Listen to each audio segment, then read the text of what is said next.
All right, lads, it is here. Arguably, the people are saying it. They're shouting it from the rafters. The crossover of the century. Guinness Guru meets Prime Mutton. So Prime Mutton, aka Jason Hackett. I'm sure a lot of people who follow me definitely follow Jason, but if you don't know, he kind of, I suppose, does similar stuff to me. He first came on my radar when he did a bit of a beer trip around Cork. He was drinking Guinness, Murphy's, Beamish, and just makes great videos. So sit back, relax, and enjoy this mega crossover. Step into the Guinness verse. Quick shout out to the sponsor of the video, my good friends over at Manscaped. You can support this channel by supporting the sponsors. You know how it is by now. So there's a good chance you're probably heading away on holidays, lads, and you gotta be looking good for it. You can't be going around looking like a big, horrible, hairy bastard. That is where the Manscaped Performance Package 5.0 Ultra comes into play. You've got the Lawnmower 5.0 Ultra with 2 different blade heads. You've got the skin safe technology, as you know by now, so minimal chances of nicking your gonads. Then of course, cannot go without the Weed Whacker 2.0. In the ears, up the schnozzler, those areas that are just hard to reach. Then once you finish with your shave, you can lash on some of the aftercare products. You've got the Crop Preserver and the Crop Soother. That'll just top off the job nicely. It all comes in a really handy travel bag. They even throw in a pair of Manscaped boxers. What else could you need? You know where to go, lads. Manscaped.com. Use my code PINTS20 to get 20% off plus free delivery. Now sit back, and I mean sit back, relax, crack open a can of something cold and enjoy what is being hailed as the biggest crossover of all time. Bit of a stretch, but you get the drill. You know the drill, you get the drill, you get the picture. Right, lads, we are here in Limerick outside of JJ Bowles. A very, very, very special guest, an absolutely enormous, groundbreaking Guinness crossover, I would say. I'm here with Jason Hackett, aka Prime Mutton. Hello, Muttonistas. Jason, you're on a bit of a tour around the west of Ireland. I am, Galway and Limerick. And a lot of my viewers are obviously from the UK, and I'd like to say to them, if you like your stout, your Guinness, it's different gravy in Ireland, and Limerick itself is so good for a pub crawl. You don't have to walk far from pub to pub, and the quality of the Guinness at these pubs is superb. Limerick Tourism Board, sign them up. We're going to go in, we're going to pour a pint. Did you say you've never poured a pint of Guinness? I've never poured a pint of Guinness. Well, oh my goodness, he doesn't pour them, he drinks them, and he talks about them. We're going to go inside, see the lads, pour a pint, talk a bit of crap, see you inside.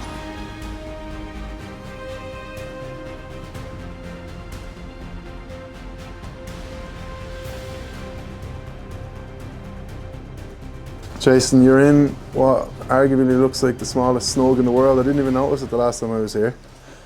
Well, given my size, maybe it's a snug just for one. Snug for one. Looking good, cameraman. Cameraman Shane. Right, Muttonista, take it away. Okay, as I said before, I've never ever done this before. Very, very quick 1-minute instruction as to how to do it. Excuses already. Guinness police, don't slaughter me if I mess this up. Here we go. All the way back towards you. With the handle. And about here. Yeah. The beautiful hiss. Oh. Don't think there's a whole lot wrong with that. And how long should I leave it to settle for? Well, they say I might just stand in there. 1 minute and 59 seconds. Okay. Okay. Yeah, 119.5 seconds is the jargon that Guinness will give you, but it's probably, especially on a busy day, Angus, I'd imagine you're just kind of keeping an eye on it and seeing what happens. Roughly 2 minutes, like, yeah. He's obviously done it before. I've poured 1 or 2. Okay, so Dara's poured is a little higher than mine, but never mind. Yeah, and that's not really even intentional. I would say it's anywhere between the top of the Guinness and the top of the harp. Like some people try to get the kind of line in the middle of the harp, but it's only a pint of Guinness at the end of the day. Yeah. There's not a whole lot. But it is always a beautiful sight when it's settling like and that's this. what you hear, like they say to like Guinness will tell the pubs that this could be jargon, it could be rumours that I've heard, is like leave it as high on the bar as you can leave it. Someone walks through the door, they see the beautiful surge, because you don't really get that from anything else. Yeah. And they'll go, geez, I want one of them. Yeah. Wow. Especially sometimes you see a pub, and I saw it at the Gravediggers and Hughes's bar in Galway. About 12 of them lined up like that. Yeah, I say, oh, that is an art. I want number 13 because it's going to taste so good after all that. Yeah, and like on a big match day, like I'm sure you might be the same on a big match day. It's like you might just have someone literally on the Guinness tap, like not even looking anywhere, just pouring because they know they'll be drank. We'd have that full, and this section here. We could have 25 pints longer. Yeah, unbelievable. And then you have to be on your game to be really topping them off at the right time and stuff like that. So, what do you reckon? I'd say you're close enough to being good to go. Now, in terms of topping it up, now I've seen barmen either pull back and then push forward, or sometimes just push forward. What's the correct? You can do it either way. Okay. Either way. On the head, really. Okay. If you want a quick pint, you'll be pulling it towards you. Yeah. But the connoisseurs would say push forward, and indeed the head's about the right size already. So would you say pushing forward will stop the head size from increasing, or? The pushing forward will actually give it more head. Push it, so maybe I want a little less head on this one. So. Do you want to come in nice and close, Shane? And I'm pulling this vertically, yeah? Yeah. Put it all the way back towards it. That's it. How's the dome going to look now is the big question. Stop there. Just I think that's fantastic. Perfect. Sorry. Oh, I nearly overfilled it there. I spoke too soon. I think you went over, Jason. Am I going over? Yes, I am. I spoke too soon. I said it was absolutely perfect. And then I think you... it was the push forward slightly at the end. I messed it up. Keep the camera on that side of the pint, will be all right. That'll be fine. Although I have made the head quite small, so... No, well, it'll be like that now, but once it settles, the head will get a bit fuller. Okay. Right. So the head always looks a bit smaller, and then when it settles, it gets back up. Right. Oh, well. Good luck carrying that over to the table. Well, maybe a little wipe up might do the trick. Yeah. Grand. Okay. Thanks to the lads. Thank you, cameraman Shane. And we will go and enjoy these. I didn't even know it was an Irish bank holiday either. I thought, why is everybody still at it on a Sunday? Right, Jason, your first ever pint poured. Sláinte. Sláinte, cheers. Fantastic to meet you.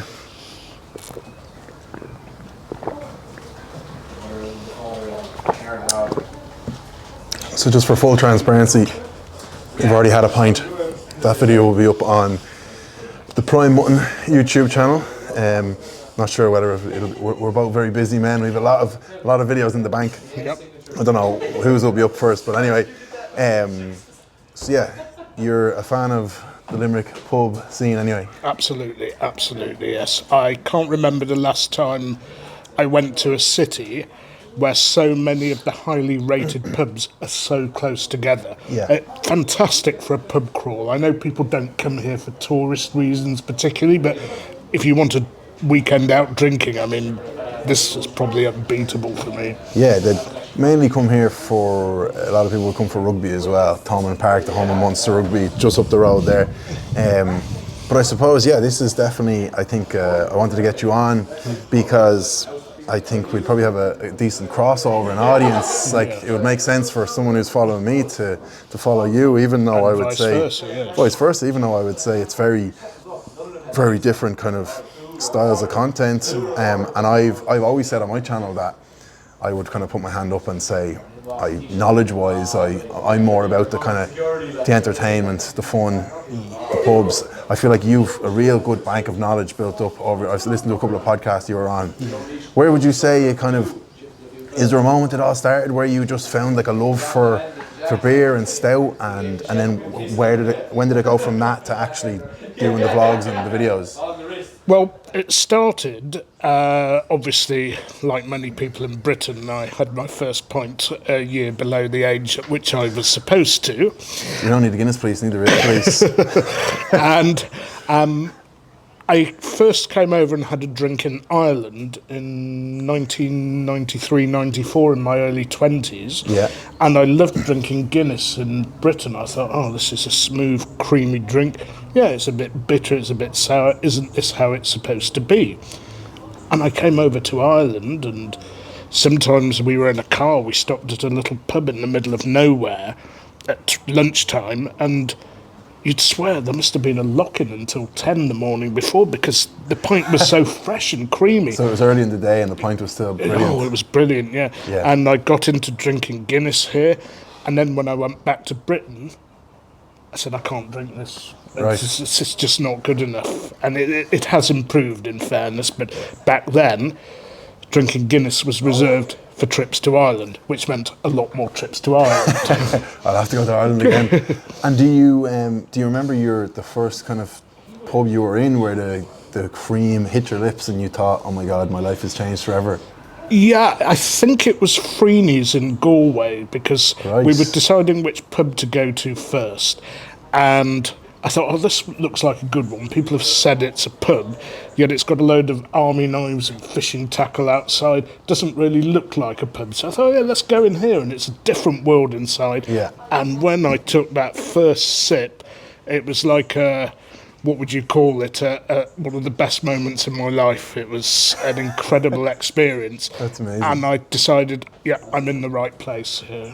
Yeah. And you've been to a good couple of... Because I know, like, the first big video I saw of yours was you in Cork, but I presume you've been to a few different Irish towns and cities. Does any particular one hold a certain place in your heart? I know you said you have the Irish passport, you have the Irish... Yeah, you said Irish grandfather. grandfather. I think you count a bit more as if you've got the passport. But is there anywhere that holds a particular place in your heart in Ireland? Not just for Guinness, but just in general. There are a few places. I can remember going to a small town called Castletown Beer on the Ring of Bearer. I think it's a good trip to do if you're in a car, because the coaches can't get round in semi like in the Ring of Kerry. Yeah. Some fantastic points there, and some fantastic points a bit further south on Cape Clear Island, I think it's called. Right. And they've got two pubs.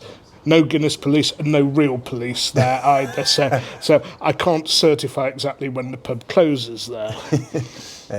But it's good to hear you talk about, like, there's too often I hear people talking about Guinness and stuff in general, and like whether it's British people or American people, and I feel like they always say, they don't say the Guinness is better in Ireland, they say the Guinness is better in Dublin. They very much specify Dublin, but I think like that's maybe like a bit of a myth to people outside of people inside of Ireland know that, but like you could argue the Guinness in the west of Ireland is even better than the Guinness in Dublin. So I think that's something that I like, the fact that you came in, you said Galway and all these places along the west coast instead of just the typical, I went to Dublin and that was it, do you know what I mean? Yeah, well, I think too many visitors, particularly British visitors, they just go to Dublin, they go to Temple Bar, which in my opinion, I think in yours as well, is the wrong place to go if you want good Guinness. But what I'd say is that in Dublin, I tend to find I have to look for good Guinness to go to the pubs that keep it well. Yeah. Whereas out here, I don't think you have to look very hard. That's a really good way of putting it. Yeah, I love that.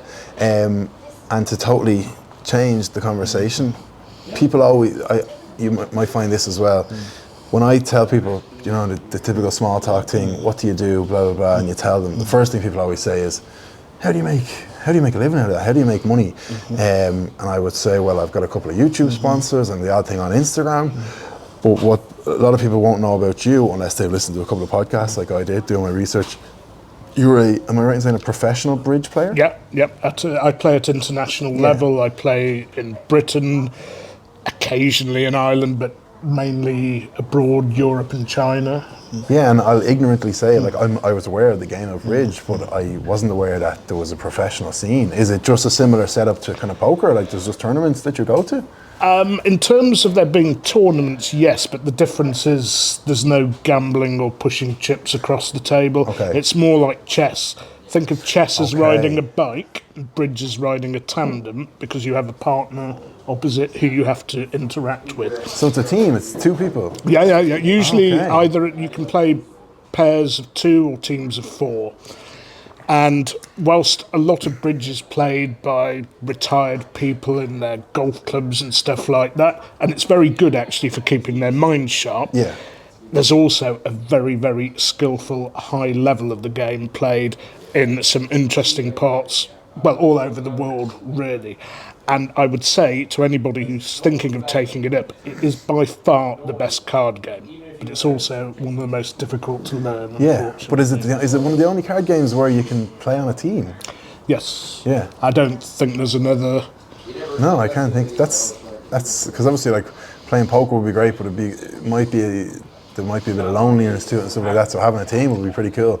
And do you find now that like how long would you were saying you're kind of doing the videos and stuff since COVID, and then post-COVID, you've been traveling with it. Yeah. And do you now try to tie in? Do you say, right, there's a bridge tournament in this place, and I might try do a few videos while I'm there, and kind of two birds with one stone kind of thing? Yeah, absolutely. I try and stay on wherever I am. Luckily, when it comes to Spain, I organise my own event in Madrid, so I can do lots of stuff beforehand and afterwards. Yeah, annual in late August. And obviously, because I'm the organiser, there's a big food and drink component to that. But for example, I go to China quite a bit, and I hope the manager or head of the company is watching this. Very kindly, they take me around places where I can vlog food when I'm not playing bridge. And Chinese food, forget your sweet and sour, your lemon chicken, your orange beef, it's totally different out there. And it's something you should look at, because if you have Chinese students in your area, like you would in Dublin, there will be places which serve the real food. Brilliant. And then, am I right in saying you're from South Manchester? Yes. Didsbury? Didsbury, yes. I was supposed to... Is there a pub there that's very much known for Guinness? The station, yes. Yeah, when I was on my little Guinness adventure over in Manchester, probably 2022 or... No, 2020, I don't know when it was, a couple of years ago. I was going to go out, but it just didn't work kind of time-wise, but a lot of people had recommended it. So, and I did hear you talking about Mulligan's as well. Would Mulligan's be, in terms of city centre, would you say, is it worth the hype, or is it a little bit kind of... It's a little bit overhyped. It's very consistent, I'll give you that. It'd hardly not be overhyped because of the amount of hype it gets. Yeah. I would say in terms of Manchester Guinness, there are three places I like. There's one called the Albert in Withington, which, shall we say, it's very, very old school. Very welcoming though, and very cheap. But the two big players are the station in Didsbury and Mulligan's. Yeah. The best pint I've actually had in Manchester has been at the station. However, sometimes it's not as good, and the bar at Mulligan's much more consistent. Part of that is down to the station being a tied house from Marsden's, and they never know what they're going to get. Okay. Yeah, because in Mulligan's, like you've got... have you met Porrig in Mulligan's? I haven't. They know who I am. Yeah. Always make sure to clear a little space for me. I've met a lot of people who are into their Guinness. I don't know if I've ever met someone as obsessed with the consistency. He probably sends me a picture once a month going, consistency, that's his consistency is his middle name. So, fair play. But so being from Manchester, this might be a little bit awkward because you support Man City. Yeah. I'm a casual Man United fan. Before I ask you about City, I always ask people because you actually support the team where you're from, and there's plenty of people around Ireland who support their local Irish team in the League of Ireland, but they end up supporting the likes of United and Liverpool and City because of this. I presume the standard is better and the games are easy to watch on TV. Would you have any, and you won't be judged if you do give an opinion, but do you have any opinion of, like, do you ever think, why are all these Irish people supporting Man United or Man City? Well, I mean, the Irish League is a lot smaller than the English League, so I think it's a sensible thing to have a dog in the fight when it comes to the Premier League. Fair. And obviously, I know United and Liverpool have quite a bit of Irish heritage, so they're the most popular here. The days have gone where to be a fan you have to be somebody who goes to every single game and has the programme from every match and a scarf and everything. Things have moved on, and most of the people who criticise people for supporting teams from other places or other countries, particularly when their league isn't particularly strong, they're people who sit in their armchair and they never go to a game. Yeah, big time. And can you tell me now, not to rub salt in the wound, but where exactly were you when the FA Cup final happened and Manchester United beat Man City? I was in Reading playing a bridge event. So, the funny thing was, my partner had pulled out, but to keep commitments to the team, I played anyway, and I'd passed on my cup final ticket. And at the end of the day, it was a relief because I didn't want so you were to. supposed to be there. I was supposed to be there. That was the luckiest thing and ever. you know, I have to, you know, play these things and earn some money. Yeah. And I think I would have been horrified by what I watched. But I would say my YouTube video would have probably got a lot of views from United fans who wanted to see a bitter and salty City fan. Not that I'm like that. Yeah, but it's so funny you say that because it's like the life of a YouTuber, creator, whatever you call it. You're always thinking about the views. And I was filming a video in a pub in Dublin because the Champions Cup rugby final was on as well at the exact same time. So I wanted to kind of capture the kind of football fans versus the rugby fans, and one screen had the football and one screen had the rugby.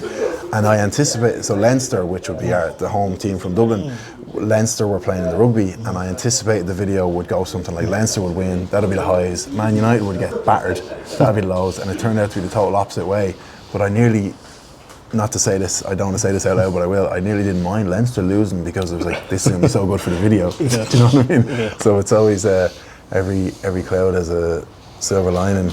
And then in terms of City, can I get a quick, because I listened to you on a podcast and you named your favourite player as a guy from like 70s, 80s? Yeah, Dennis Tuitt, yeah. Dennis Tuitt. Yeah. Could I get you to give me a top 3 current Man City players? That is fairly easy. Number 1 is Rodri. Okay. Nothing works if he is not in the team. He was suspended for 4 matches, I think, this season, maybe 3, and we lost every single one of them, including away at Arsenal. Kevin De Bruyne, another, I mean, if you watch that guy play live, his vision, his passing is absolutely incredible. It's different if you're seeing him live, isn't it, than on the TV. I've never seen anybody pass the ball like him. And now Erling Haaland, a year or 2 ago, I would have said maybe not. And it's hard to exclude Phil Foden, who's had such a good season. But what people don't realise is when Haaland plays, every team sticks 2 players on him, so that draws away space for other people. So him even doing nothing in the game takes away, nearly gives them like 2 red cards or something like that. Okay, yeah, fair point. And you, I listened to you on a podcast, and see how much research I did, lads. I listened to everything this lad's been on. But you were saying you were a big fan of the London Black, the Anspach and Hub Day. Yeah. I went there in London. It's a really cool place. The Tap Room, is it called? Yeah, it's called the Arch House. The Arch House, and it makes sense because it's literally under a railway arch. Under a railway arch. I went in there probably again 2 years ago, and I was I'd never really been. This was when I wasn't really. I'm a fan of Murphy's now, Beamish, give or take. But this is when I was very much like I couldn't take anything that wasn't Guinness. But I was very surprised at how much I liked it. And now you've said, Dave, you're a big fan, but they've kind of switched it up again. Yeah, they've changed the gas ratio from 70% nitrogen, 30% CO2 to 80-20, which gives such a smooth, creamy pint. The flavours in the beer are excellent. Okay, you could say Guinness probably has the perfect balance between coffee and chocolate. The notes are a little bit stronger in the London Black, but not by much. It's not sweet, and it is so drinkable. I make a big claim. It is the best stout or porter that you can get outside of Ireland. Well, at least it is in the tap room where they have the excellent distribution of their gas dispense. And if you live in Britain or live in London, go there and try it. If you're Irish and you're in London, please let me know, because I'd like to know how you compare it, because it's not far off. Okay, the best stout you can have is the Guinness here in good pubs in Ireland, but it really isn't far off. And I hope they make a big success of it. They're up against a massive marketing machine in Guinness. But if you see it in your local, I'd give it a try. And have you tried, I'm just trying to think of other, because again, Guinness is such a, it's just such a monumental, massive company for anyone to, and it's not like companies are going up against them, they're trying to just go along with them. But have you, the only one I've seen that, you've got Murphy's and Beamish, which just kind of have their place here, but Guinness obviously, the only one I've seen, and I'm not endorsing it whatsoever, and I'm not even saying I like it, but the forged Conor McGregor stuff seems to be purely because of probably a €100 million marketing budget. Seems to be the only one that's making any sort of a splash now. Do I think it'll be still around in 10 years? No. Just my opinion. Have you tried it? Have you any opinion on it? I've tried it twice in Manchester, once at Mulligan's actually. Mulligan's, yeah. And once also at a place in Cholton called the Strange Brew Bar. And in the Strange Brew Bar, I actually preferred the forged, although the Guinness was decent there. Okay. And in Mulligan's I tried it as well, but my impression is it's like a stout for beginners. It's very, very mild and plain, and I don't know, it just doesn't have enough flavour for me. I guess people who are new to stout or don't like the flavours that you get in an Irish stout, it might be a better bet. Because that's what they tried to... Did you ever come across the Island's Edge? Not that one. No, I think that's what they were trying to do with that. It only lasted about 2 or 3 years, but I think they were trying to make it for the kind of younger audience. But the problem with that is, 10 years ago, young people weren't drinking Guinness. Now they are, because of all the social media stuff. Lastly, I just want to talk to you about, because like we've done, again, like in different ways, but we've done some very similar stuff, you know what I mean? Yeah. We've gone to some similar cities and stuff. And I just want to generally ask you, and really for my own sake, like, how do you find going into a busy pub, filming yourself, trying to not be too shy, chatting to people, talking to the barman, saying, look, do you mind if I film? Like, how do you find it all? It's awkward sometimes because you want to be as discreet as possible, but there's a point at which you can't, because you've got to actually say what you have to say. Yeah. Sometimes stand up in front of the bar and say, hello, Muttonistas, I'm at so-and-so bar reviewing the pint of Guinness, and sometimes people look round at you as if you've come from Mars when you're speaking into a phone. It's better here. I think that the Irish publicans and barmen are much more receptive to it. For example, I went to Tom Collins here on Tuesday, and the barman sent me an Instagram message after I'd been in review and said, I recognise you, I didn't want to say anything. But I welcome it. I love, because then I can say, do you mind if I take this shot of the bar? The other, in some places, they don't like it, but it tends to be in the UK rather than Ireland. Yeah, because big idiot like me went around, so they're like, oh yeah, we're used to idiots like him.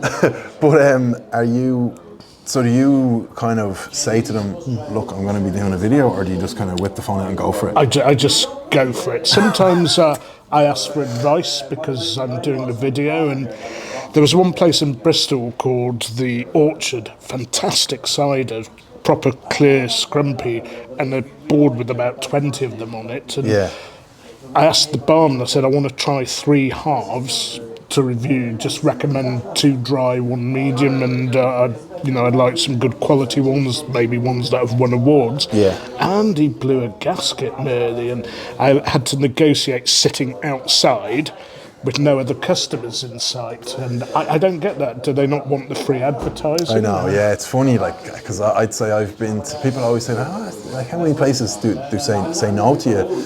And I think I have a list of about 270 pubs that I've went to, and I'd say there's about 5 or 6 that refused, and so once or twice it was just because someone said, oh, the manager isn't here, so I can't give you permission.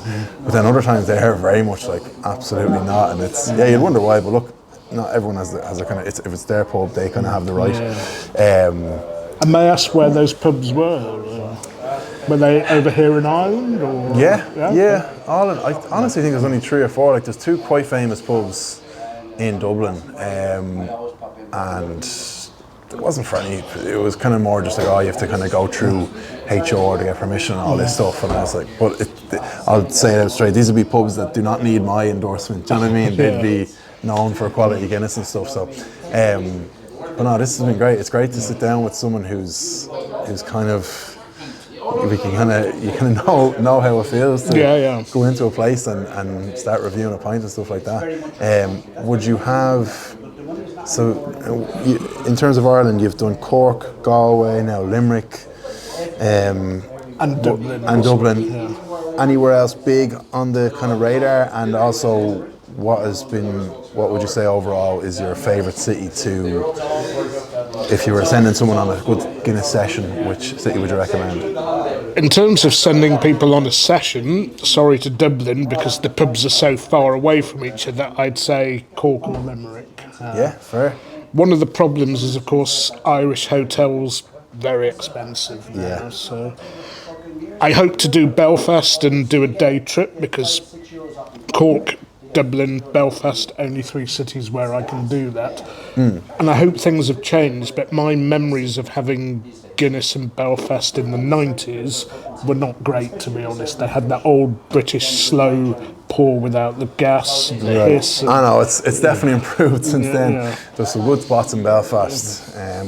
Bittles would be the famous one, the little tiny little pub, but they have a bit of a controversial pub as well. Someone asked for a Coke and they told them to feck off. And then there'd be Madden's and a couple of other places. But anyway, Jason, absolute pleasure. I really appreciate you coming on. Mine as well. I've thoroughly enjoyed the afternoon. Both video, obviously this will be up, and then Jason's video will be up, and if it's up, I'll link it in the description. And absolute pleasure. And give him the tagline, give him the ending, because I don't have an ending, so we'll go with yours. Well, don't forget to subscribe, like and share Dara's channel and mine as well. But don't forget, you can't beat a bit of mutton.